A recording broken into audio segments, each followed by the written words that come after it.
Hello everybody and welcome back to my channel. So for today's video, I'm going to be showing you guys how I made this frog pond trinket holder, and you're able to put your jewelry on it or just little knickknacks you have laying around your room. So if you guys are interested, let's go ahead and get right on into the project. I'm going to start off by using Crayola's air dry clay, and you guys can pick this up at Walmart's or really any craft store you have in your area.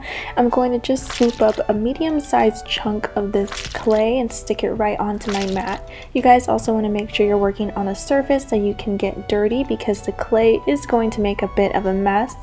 And then I'm just going to roll this into a ball and smash it down into a thick pancake. I'm also using some water to smooth out the surfaces. And now we're going to start creating our trinket. So you want to build up the sides and kind of just bend them upwards and kind of make like a plate or a really shallow bowl. And I'm also using water to help me bend the sides as well. It has been extremely cold in Texas. I'm sure you guys have all heard that Texas has been hit with a huge snowstorm, so it's been snowing like non-stop. And so the clay was hardening up pretty fast because it's freezing in my dorm. And so I was using a whole bunch of water to keep the clay sticky and moist. And also you guys can see that I'm creating this like wavy texture on the edges of the trinket holder, and you guys can do that as well, or you guys can leave it as is. Up next, I'm going to be creating the lily pads for the pond, and I'm just rolling out a ball of clay and then smashing it down into a thick pancake shape. And I'm also going to get out my X-Acto knife and cut out a triangle in the clay, and the clay is just like really smooth and really soft, so it's really fun to slice. And I'm also adding water to the trinket holder and creating some texture with my X-Acto knife where I want to place the lily pad. This is just going to ensure that the clay sticks better to the trinket holder and it's not going to slide off. And I'm going to repeat the same process with the second lily pad, and I can't help but to think of it as like a little miniature cake slice. And once again, I'm going to be adding water onto the trinket holder where I plan to put the lily pad. I'm also going to be scratching it once again and creating texture on the surface as well as on the bottom of the lily pad, and this is just going to ensure that both of the items are going to stick together. And I don't know why I include that clip in there, but it just was really funny to me. And I'm also just going to smooth out everything and make sure it's really stuck on there, because it's going to suck when everything dries and then the lily pads fall off. So you just want to make sure everything's super stuck. And now we are creating the little frogs. So I'm just creating a really fat frog body by kind of rolling it and then smashing the bottom so that way it's flat, and also creating little balls for the eyes that I'm putting on either side of the head. And I think it looks like a frog. Yeah, okay, so I'm also just going to add water so everything is sticky. Also, you want to stab the bottom of the frog and create texture. Once again, I mean, this is what's going to save your piece from falling apart in the long run.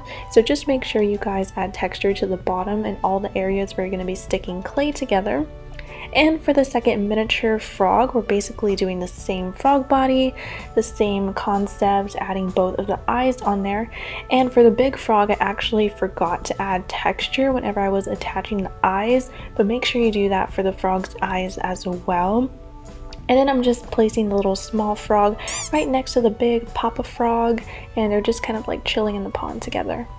To create details on the lily pads, I'm going to be using my X-Acto knife. You guys can also use a needle tool if you have one, but I'm just creating lines right down the center of the lily pad. I'm also going to be creating these very small tiny water plants. I'm not even sure what they are, but they're very difficult to make. So I'm going to start off by making 3 very small pancakes, and I'm going to be sticking them together. And I'm also going to be adding details with my needle tool. So yes, this does mean that you need to stab it. And I'm actually going to be creating 2 of these plants, so I'm going to repeat the process for the second one as well. And now I'm just going to be moistening them with water because, like I said, it's really cold in my dorm. And I'm going to be sticking them onto the trinket, and since these are really small, I didn't think that I was going to need texture. So now we are moving on to making the mushroom. You're going to need to roll a little snake out, and for the mushroom top, I'm just using a ball of clay and then pinching out the edges to make them flatter. And I'm also going going to be sticking that onto the end of the snake, and you guys can make the mushroom as long or as small as you want. I'm making one big mushroom and then I'm going to attach a smaller mushroom. And I'm also using this silicone clay tool because the mushroom is very tiny and I could not use my fingers to smooth that down, so I was using the clay tool in order to adhere the base onto the trinket holder. And like I said, I'm also adding a smaller mushroom to there as well, and it's really easy to adhere the clay when both pieces are moist. And this is what my final clay piece looks like, so I'm just going to wait for that to dry and then we're going to paint it tomorrow. 2,000 years later. So it is now the next day, which means it is time to paint our trinket holder, and I'm gonna be honest, it did actually feel like 2,000 years because I was stuck in a freezing cold dorm, but we're just gonna ignore that and move on. So I gathered all the paints that I had in my dorm, which really wasn't that many to be honest, and I kind of just mixed like a dark blue, a turquoise, and a yellow to kind of get this water pond color.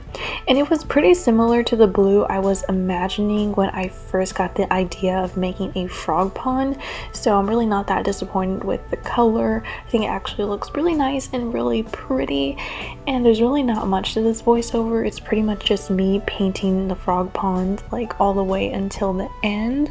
I had to use a whole bunch of different brushes. I didn't really have a brush small enough, so I kind of just was using this brush and just like kind of trying to make it work, you know, with the limited resources that I have in my dorm. And I also mixed these two greens because I did not have a green color. The closest that I had was this turquoise color, and I kind of mixed that with like brown, I think, and yellow, and to try to get more of like a true green. And that's what I ended up painting the lily pads with, the frogs, and the little plants. And while we're here, I'm just going to use a bit of this time to talk about like what's been going on and stuff. So as you guys have heard me mention multiple times in this video, it is snowing, and it's actually snowing right now as I film this voiceover for this video. And don't get me wrong, I like really love snow, but it has gone so bad these last couple of days for Texas because obviously we don't know how to act, and our buildings aren't meant to support snow and everything. And yeah, so it's just been like really crazy over here in Texas recently, and you guys can like look up a whole bunch of snow in Texas TikToks to kind of see what I'm talking about. And yeah, it's just like crazy over here. But getting back to the project, I am adding these white kind of like little swirls into the water, and this is just kind of like to create movement in the water and some shine and stuff, maybe some little waves. And I'm also creating some detail in the lily pads by using that darker green that I mixed earlier, and I'm just putting that right down the center. And to paint the mushrooms, I wanted them to be red and I didn't want to settle for any other color, but I did not have red paint in my dorm, but I did have red nail polish.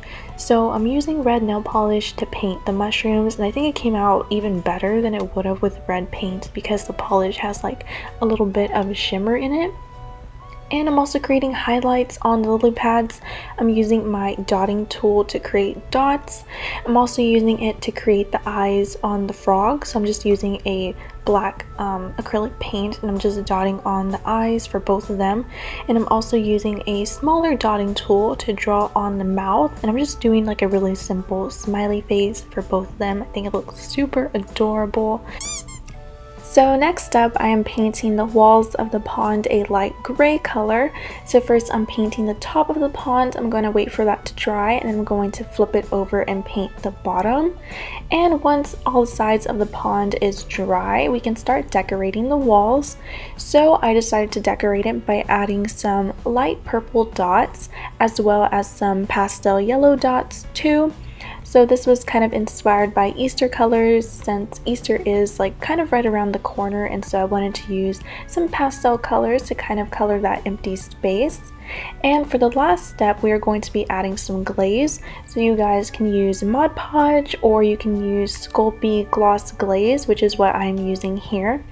And this is what my final frog pond ended up looking like.